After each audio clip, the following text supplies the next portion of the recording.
legacy for Indonesia. Their unlikely World Cup dream is back on track.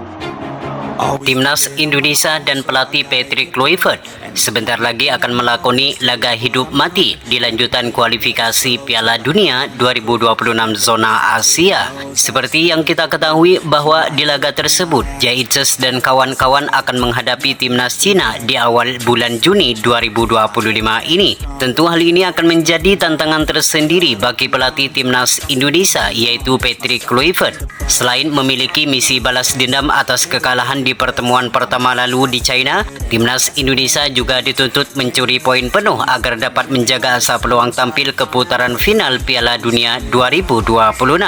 Memang kalau kita lihat dari rekor 5 pertemuan terakhir, timnas Cina terlihat lebih unggul jauh daripada skuad merah putih. Terpantau sampai saat ini timnas China mampu memenangkan pertandingan sebanyak 4 kali dan hanya sekali meraih hasil imbang.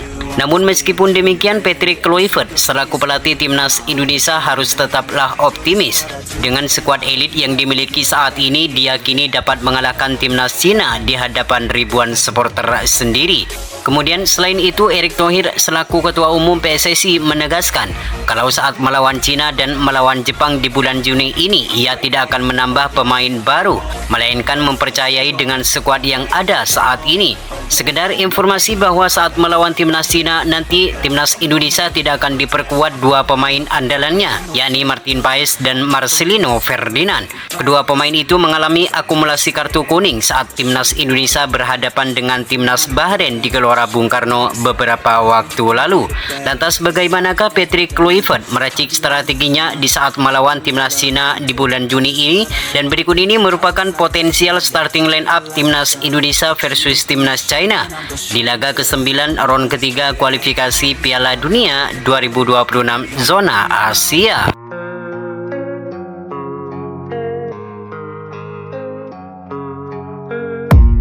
Yang pertama di sektor penjaga gawang, di mana posisi ini bakal menjadi milik Emil Audero Mulyadi sebagai pilihan utama ketika melawan Cina. Absennya Martin Paes akibat akumulasi kartu kuning saat melawan Bahrain, tak ada alasan lagi bagi Patrick Kluivert untuk tidak memasang Emil Audero saat melawan Cina.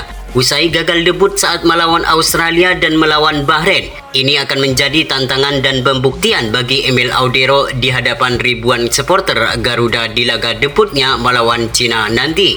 Soal kualitas serta pengalaman, Emil Audero juga tidak kalah mentereng dari Martin Paes. Berbagai klub raksasa seperti Inter Milan, Juventus, dan Como 1927 pernah dilabuhi oleh pemain keturunan Mataram ini. Selain mempunyai refleks yang sangat baik, Emil Audero juga mempunyai ketenangan dalam mengantisipasi berbagai tendangan keras dari lawan. Melawan timnas Cina nanti, Emil Audero diharapkan mampu memberikan kontribusi yang maksimal di laga debutnya bersama timnas Indonesia.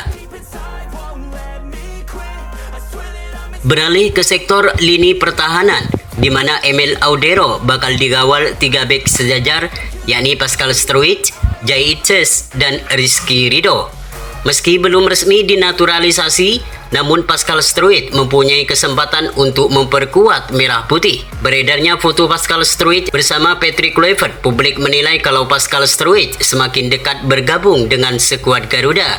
Saat ini Pascal Struijk bermain untuk Leeds United di EFL Championship dan sudah promosi ke Premier League musim depan. Tanpa mengesampingkan kualitas Justin Hubner yang juga tampil baik bersama timnas Indonesia, namun jika Pascal Struijk bergabung, bukan tidak mungkin Patrick Kluivert akan memilih Pascal sebagai pilihan utama bagi skuad merah putih.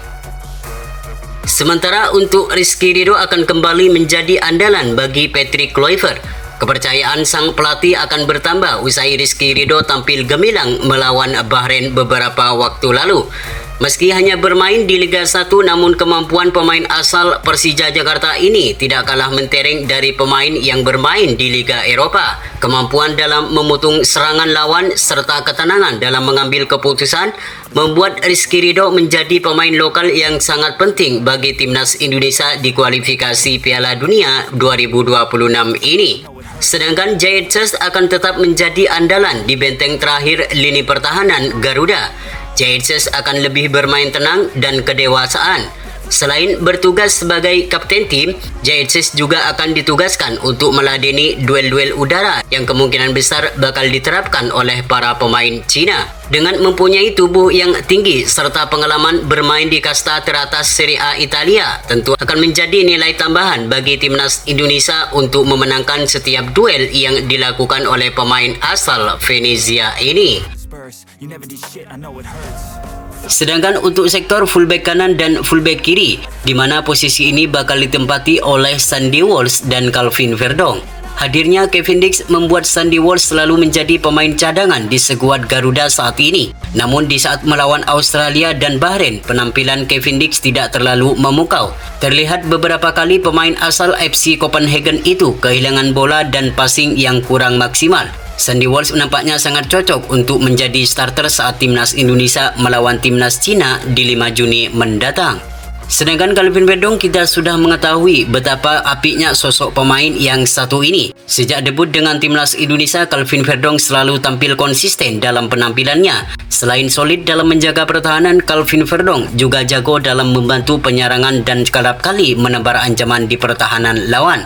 Maka bisa dipastikan melawan timnas Cina nanti, nama Calvin Verdong akan tetap menjadi pilihan utama dan tidak akan pernah tergantikan di posisi ini. Sedangkan untuk sektor gelandang tengah, di mana posisi ini bakal ditempati oleh Joy Pelopessy dan Tom Haye. Joy Pelopessy sudah menjalani debutnya bersama skuad Garuda saat timnas Indonesia melawan Bahrain. Ia bermain full 90 menit penuh. Ia juga mencatatkan 85% umpan akurat dan clearance 2 kali serta seluruh duel berhasil dimenangkan oleh pemain asal Lomaleska itu. Selain itu, dengan hadirnya Joy Pelopessy, permainan Tom Haye akan lebih leluasa dalam berkreasi untuk memberikan umpan manis kepada penyerang Garuda yang berada di pertahanan lawan. Selain itu, dengan hadirnya Joy Pelopessy di sektor back pun seakan ada pelapis karena Joy Pelopessy jadi orang pertama yang mengantisipasi permainan lawan. Sedangkan untuk sektor penyerangan, di mana posisi ini bakal ditempati oleh pemain baru Emiliano Jonathan sebagai penyerang kanan, Ragnar Oratmangun sebagai penyerang kiri, dan Ole Romini sebagai penyerang tengah.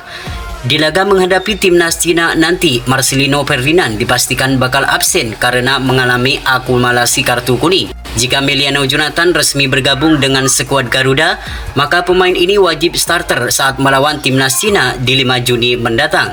Pemain ini mempunyai permainan dan skill yang mirip legenda Belanda, yaitu Arjen Robben. Ketenangan dan kelincahan dalam melakukan serangan kerap kali diperlihatkan oleh pemain asal FC Utrecht ini. Sedangkan Oratmangun kembali tampil saat melawan timnas Bahrain kemarin. Penampilannya tidak terlalu memukau, namun ia mempunyai kelincahan dan permainan yang agresif. Bersama timnas Indonesia, Ragnar Oratmangun sudah mencatatkan 2 gol di putaran ketiga ini. Ragnar Oratmangun diharapkan kembali tampil maksimal di laga penting melawan Cina di 5 Juni 2025 mendatang. Sedangkan Ole Romini akan menjadi ujung tombak di lini depan skuad Garuda. Ia akan disokong Emiliano Jonathan dan Ragnar Oratmangun di sisi kanan kiri. Ole Romini juga disebut sebagai sosok striker yang dicari skuad Garuda saat ini. Pasalnya, ia melakoni 2 laga dengan mencantumkan 2 gol bagi timnas Indonesia. Ole Romini diharapkan kembali tampil gemilang di saat timnas Indonesia melawan timnas Cina di 5 Juni nanti. Selain mempunyai naluri gol yang tinggi, Ole Romini juga mempunyai kecepatan dan skill yang mumpuni. Kelincahannya kerap kali merepotkan pertahanan lawan, maka tak heran jika pemain asal Oxford United ini selalu menjadi andalan utama di lini depan skuad Garuda. Itulah prediksi formasi timnas Indonesia versus timnas Cina yang berpotensi bakal diterapkan oleh pelatih Patrick Kluivert di matchday ke-9 ronde ketiga kualifikasi Piala Dunia 2026. Semoga di pertandingan ini timnas Indonesia mampu meraih kemenangan agar mimpi bermain di Piala Dunia 2026 semakin terbuka lebar.